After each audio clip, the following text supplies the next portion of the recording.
welcome to your Bhagavad Gita deep dive. Yeah. You guys gave us a ton of excerpts for this one. Yeah, wow. So we know you're serious about unlocking its wisdom. Definitely. We're talking multiple paths to spiritual growth, turning everyday work into something meaningful, Right. and how to conquer those inner demons, metaphorically, of course. Of course, yeah. This ancient text is like a choose-your-own-adventure guide to enlightenment. I like that. It lays out 4 main paths: Yeah. Karma Yoga, Jnana Yoga, Bhakti Yoga, and Raja Yoga. Okay. Expert. Can you give us the rundown on these different approaches? Who might each path resonate with? Absolutely. The Gita recognizes that we're all wired differently. Right. Think of it like finding the best trail up a mountain. Everyone has their own pace and preferred terrain. Okay. For those who thrive on action, there's Karma Yoga, the path of selfless service. So not clocking out and hiding from the world, but finding purpose in our actions. Exactly. It's about bringing intention and dedication to everything you do without getting hung up on the outcome. Right. You ever get that feeling of flow where you're fully immersed in a task and it just feels right? Yeah. That's Karma Yoga in action. I can see how that connects to finding a sense of purpose, even in everyday tasks. Okay, what about those of us who are more into contemplation and deep thinking? What's their path? That's where Jnana Yoga comes, in the path of knowledge and self-reflection. Okay. This one's for the curious minds who love to dive into the why behind everything. Yeah. Think of it like exploring a vast library of ancient wisdom, Right. piecing together the puzzle of existence. So instead of just accepting things at face value, it's about seeking deeper understanding. Got it. Yeah. Now, I'm intrigued by this idea of a path based on love and devotion. Tell me more about Bhakti Yoga. This one's all about cultivating a deep, heartfelt connection with something greater than yourself. Okay. A chosen deity, a guiding principle, the universe itself. Right. It's about surrendering to that force with complete trust and letting that love guide your actions. It's a good reminder that spirituality doesn't have to be rigid or overly intellectual. Yeah, It can be deeply personal and emotionally resonant. absolutely. And finally, we have Raja Yoga, the path of meditation and mental discipline. Okay. Think of this as the inner engineer approach. Okay. It's about using specific techniques to understand and master your own mind. Like training your mind the way an athlete trains their body. Exactly. Raja Yoga recognizes that our minds are incredibly powerful tools. Right. But they need training just like any other muscle. Yeah. One technique they use is breath control.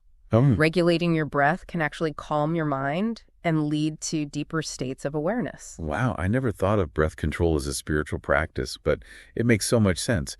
It seems like the Gita is saying there's no one right way to reach enlightenment. Right. It's about finding the path that resonates with your unique personality and strengths. Precisely. It's like choosing the hiking trail that suits your fitness level and interests. Right. The important thing is to keep moving forward on your journey. Now, you mentioned earlier that the Gita isn't afraid to talk about the challenges of spiritual growth. One passage that stood out to me compares this journey to driving along a zigzag road with endless curves. Yeah. It definitely paints a vivid picture. What are some of those metaphorical roadblocks we might encounter on this path? That's a great question, and the text doesn't shy away from the fact that spiritual progress isn't always linear or easy. Right. Just like that winding road, there will be ups and downs, Yeah. detours, and moments where you feel lost. Right. Our own desires, often compared to insatiable cravings, can be major roadblocks. They can lead us down the wrong path towards anger, Okay. greed, and a focus on the self, taking us further away from our goal. So it's acknowledging that this journey isn't a walk in the park. There will be setbacks, Right. challenges, and maybe even a few wrong turns along the way. That's the reality of any meaningful journey, wouldn't you say? Absolutely. But like any good adventure, it's about learning from those challenges and using them to grow. Exactly. And speaking of challenges, the Gita also hints at a tempting shortcut on this winding path. Oh, okay. Have you come across that passage yet? I have. And I'm very curious to hear your take on this shortcut. Yep. It almost sounds too good to be true. Okay, so before we went off-roading on that winding spiritual path, you hinted at a shortcut. Right. Lay it on me. What's the Gita's take on a fast track to enlightenment? Well, remember how we were talking about Bhakti Yoga being the path of love and devotion? Yeah, the one where you fully surrender to something greater than yourself? Exactly. That's the shortcut the Gita is talking about. Okay. It's like finding a tunnel that cuts straight through the base of the mountain. Okay. No more switchbacks and hairpin turns. Okay. That sounds pretty tempting. But what's the catch? There's got to be a catch, right? It's always a catch. Bhakti yoga requires a leap of faith.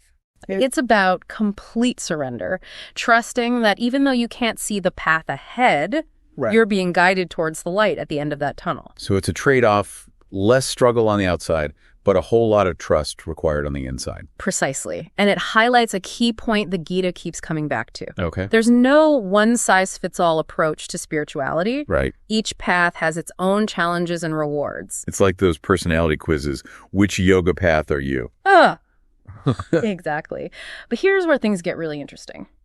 The Gita doesn't actually see these paths as completely separate. Okay. Remember that idea of multiple trails leading to the same mountain peak? Yeah, I'm starting to think the Gita is all about embracing those both-hand situations. Exactly. The text actually suggests that these paths, while distinct, eventually converge. It's like those trails merging as you get closer to the summit. Right. And this brings us to the fascinating story of Arjuna. Okay.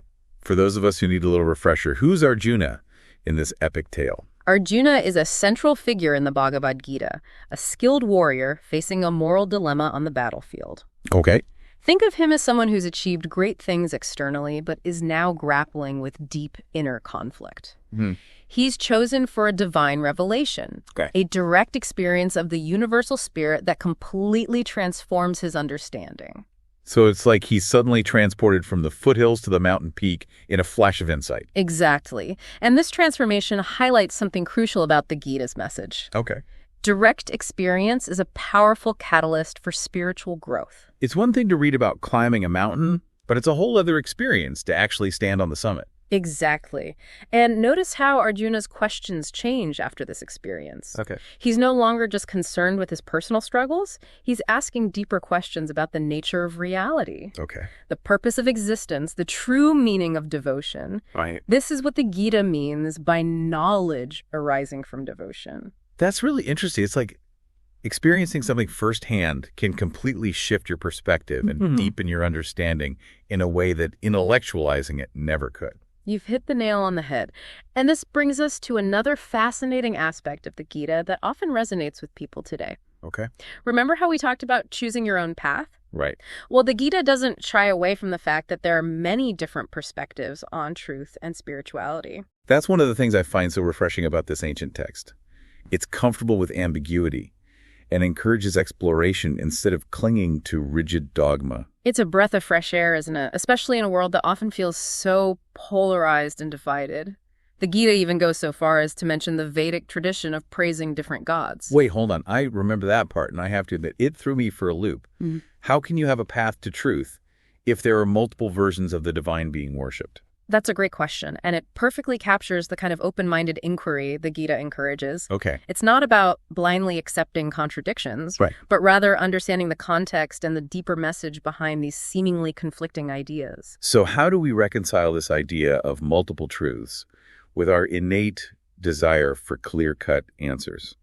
Is the Gita saying anything goes? That's a question we'll dive into right after this quick break. Don't go anywhere, folks. Things are about to get really thought-provoking. We're back, and I got to say, that last part really got me thinking. The Gita's take on multiple truths. It's really making me rethink how I view spirituality. You know, it's not about finding one right answer. Yeah. But being open to different perspectives and approaches. It's a different way of looking at things, for sure. Absolutely. So let's dive back into that head-scratcher we left off with. The Gita's mention of praising different gods. Okay. How does that fit into this whole multiple truths framework? What if instead of seeing these different gods as like competing deities, we see them as representing different aspects of a single all-encompassing reality, like facets of a diamond, each reflecting light in a unique way? Okay, I'm starting to see where you're going with this. So it's not about choosing the right God, but recognizing the interconnectedness of all things. Precisely. The Gita emphasizes that the divine can manifest in countless forms, and each path offers a different way of connecting with that ultimate reality. Okay. It's about finding what resonates with you, what helps you access that deeper truth within yourself. It's like that saying, there are many paths up the mountain, but they all lead to the same summit. Each path might have a different view, a different set of challenges, but the destination is ultimately the same. A perfect analogy. And remember, the Gita isn't just a theoretical treatise. Right. It's a practical guide to living a more fulfilling life. It's filled with wisdom we can apply to our everyday experiences. Speaking of practical wisdom, there's a passage that really struck me. The one about the human body being like a city with 9 gates. Could you unpack that one for us? It sounds kind of trippy. It is a powerful image, isn't it? Yeah. Imagine your body as this bustling city. Okay. With 9 gates representing your senses. Okay. Sight, hearing, taste, smell, touch, and even your mind itself. Okay. These gates are how we experience the world. Right. How we let information and experiences in. Okay, I'm starting to see the city taking shape in my mind. So what's the Gita's advice on managing these city gates? Do we just lock them all up and become hermits? Not quite. The Gita isn't about shutting ourselves off from the world. It's about becoming aware of what we let through those gates, what we allow to influence our thoughts, emotions, and actions. It's about cultivating a sense of mindful engagement with the world around us. So it's like being a mindful gatekeeper, carefully choosing what we allow into our city to maintain inner peace and clarity. Exactly. And this is where those yogic practices we talked about earlier come in. Right. Meditation, selfless action, pursuing knowledge. These are all tools for strengthening our inner gatekeepers, so to speak. This whole concept of the city with 9 gates is brilliant. It's such a tangible way to think about something as complex as managing our senses and desires. The Gita is full of these little nuggets of wisdom. It really is. These metaphors and stories that make ancient truths relevant to our modern lives. Well, we've covered a lot of ground in this deep dive. From the 4 paths of yoga to the city with 9 gates. And let's not forget that mind-blowing concept of multiple truths. Any final words of wisdom for our listeners as they continue their own exploration of the Bhagavad Gita? Remember that the Gita isn't a book to be read just once and then shelved. Right. It's a lifelong companion, a source of guidance and inspiration that can be revisited again and again. Each time you engage with its wisdom, Right. You'll likely discover something new, a fresh insight that resonates with where you are on your journey. It's the living text, always evolving along with our understanding. So to everyone listening, if this deep dive has sparked your curiosity, I encourage you to pick up a copy of the Bhagavad Gita.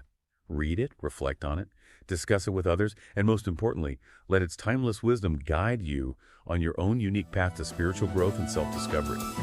Thanks for joining us on this incredible journey into the heart of the Bhagavad Gita. Until next time, keep seeking, keep questioning, and keep exploring the infinite possibilities that lie within you.